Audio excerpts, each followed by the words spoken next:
Welcome back, everyone. Today I'm going to do a tutorial, and I want to talk about how I do my contouring and my bronzing, my blush, and my highlight.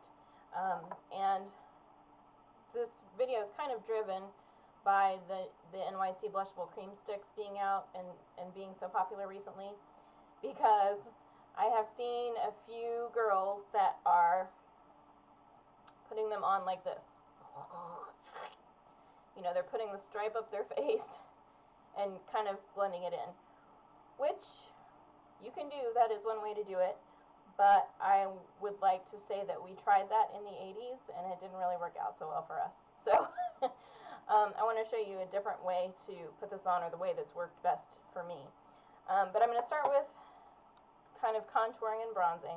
I'm going to use, you guys have seen this before, the Incredible Finish Loose Bronzing Powder in Suntan, and the Essence of Beauty powder brush that sheds like crazy.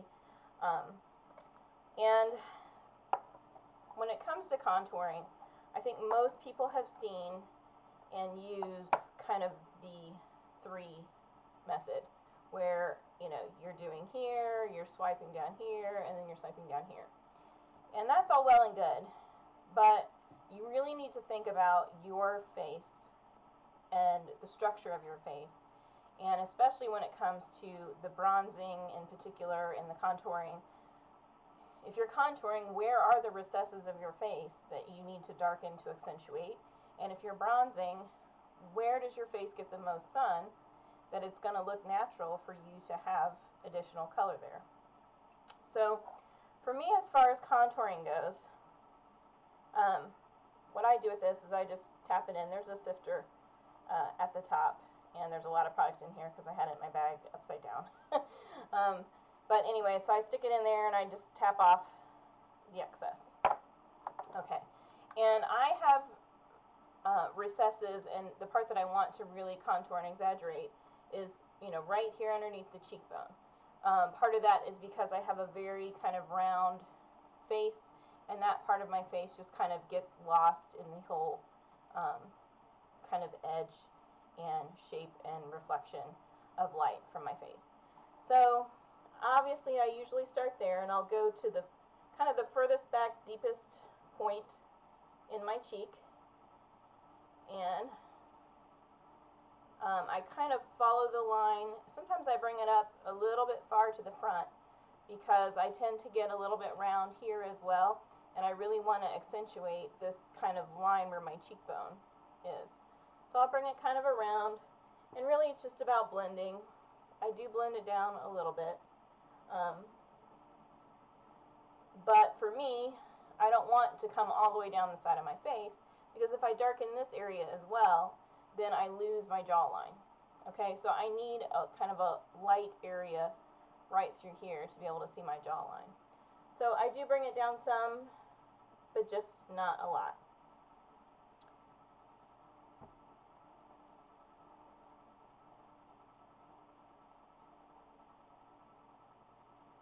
Okay. Now, when it comes to the actual bronzing portion, a lot of people, especially in the forehead area, you really need to study how your face is built, because a lot of people have a very prominent brow bone, meaning that the brow bone is the area that sticks out the furthest from the face, and that is going to be the area that gets the most sun. And if that's the case, then a good place for you to bronze is right here, you know, along the top. That's where you're going to show a natural suntan. So that's obviously the place that you want to have fake color as well. For me, I do have a prominent ridge here, but for whatever reason, my color tends to go right here along the very top of my forehead. That part is not as protruding as this part, but just because it faces straight upwards, that's where I get the most color. So I'm going to take some color here along the temple, because I always get a little bit of color there, and I'm going to bring it up to the top and across the forehead.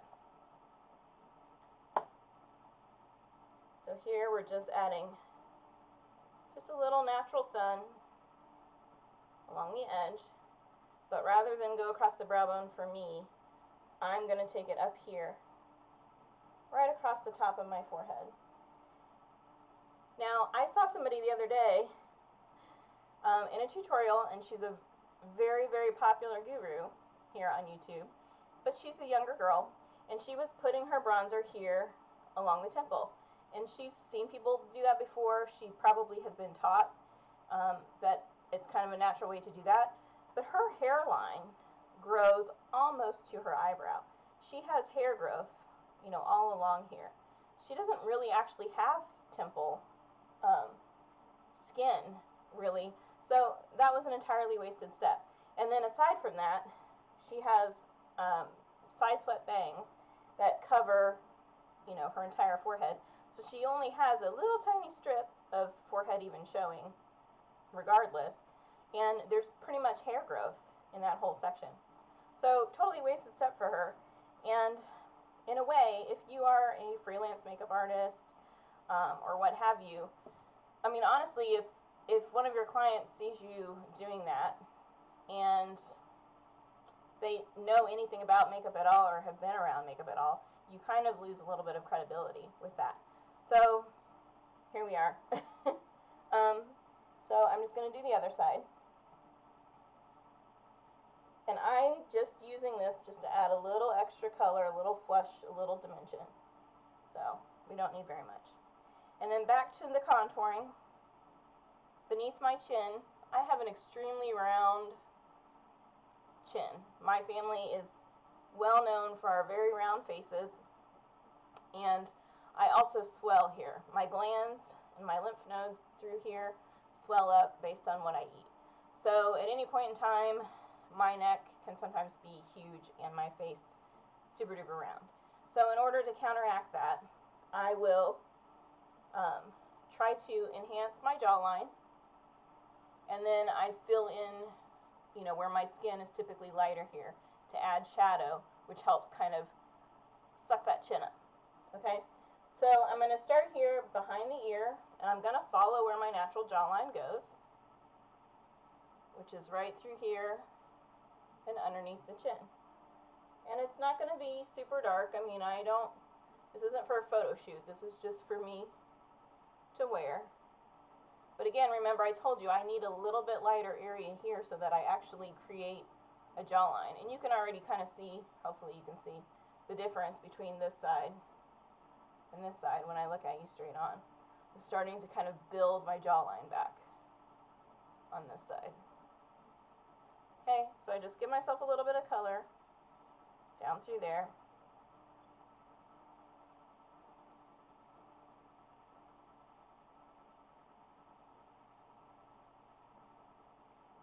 And then I'm going to take a little bit extra and I'm just going to fill in right underneath where we all get that kind of, you know, saggy chin, and I get very swollen through there. Now, a lot of people will tell you take your color down your neck. And I think you can do that with foundation. I don't think you should do that with bronzer, necessarily. I think it depends on how you tan. For me, I get very tan on my chest, a little less tan on my face, and this part of my neck just doesn't usually tan. And it's not that I don't want to kind of even out that color, but if I even it all out, I've just counteracted the fact that I've shaded this in order to kind of give myself a little bit of a lift. Okay, so just look at your face and decide what's right for you. Where do you normally get color? Where do you need to kind of exaggerate recesses that you sometimes can't really see as well? What do you need to do on your face? I've seen people contour around here. Sometimes if they have veining, you know, sometimes they'll get the veins or their temples will pop out, so maybe they'll add extra color through here so that's less obvious. Think about your face and contour to your needs. Okay, the blush, sorry, I'm getting email. This is really super easy. You can dot this on if you want to. You could even, you know, sweep kind of a brush, like maybe a concealer or foundation brush or something over the top and put it on. What I like to do when you first get this, it's a little bit tacky. It's a little sticky, but once you've used it once or twice, that kind of melts away and it becomes really nice and creamy. So all I do is I take my finger and I just rub it over the top, and it will kind of melt as it warms up. It will kind of melt a little bit under your finger. And then I take it, and at the obvious apples of my cheek, I dot, sorry, pull off some hair, I dot the majority of the color there and blend it in. And then as I'm blending that in, I pull it up towards my hairline. And make sure you blend it back into your hairline. Okay? That way you get the majority of the color right here where your cheeks are, tend to flush, and you get that kind of a healthy glow. But you don't have an obvious circle because you've blended it back. And for me, this is the easiest way to do it. And you avoid that kind of 80s, streak. But for those of us who really were alive then, you know what I'm talking about. And that's it. That's all you have to do. It's that simple. So, avoid the streak. Just give yourself the flush of color here, and then blend it so you don't have, grandma's baby doll circle spots. Okay, for highlighting, I'm going to use the hard candy. This is in Honeymoon. This is the Baked Crushed Blush. Yeah, say that. And I have an e.l.f. Professional bronzing brush, which is kind of an angled brush. For me with highlight, I like a little bit of highlight here in the C, which is kind of a normal thing. I like that little kind of flush of lighter color here. And then I like to take it through the middle of my forehead and then down my nose. Now, some people don't like the whole middle of the forehead thing because in a picture, they feel like it's reflecting light, or they feel like it gives them a shine. Again, do what's best for you. If you have very greasy skin, this might not be a good idea for you. I don't have greasy skin, and when I take pictures, I don't have bangs. I have a pretty broad forehead, so I need that kind of dimension. So I like a little bit of, reflected highlight here. And again, I just put color up here, so this is kind of a continuation of my contouring. So I just take a little bit here. It just gives a nice little bit of a reflective quality, lightens up your forehead a little bit, makes the bronzed areas a little more bronzed.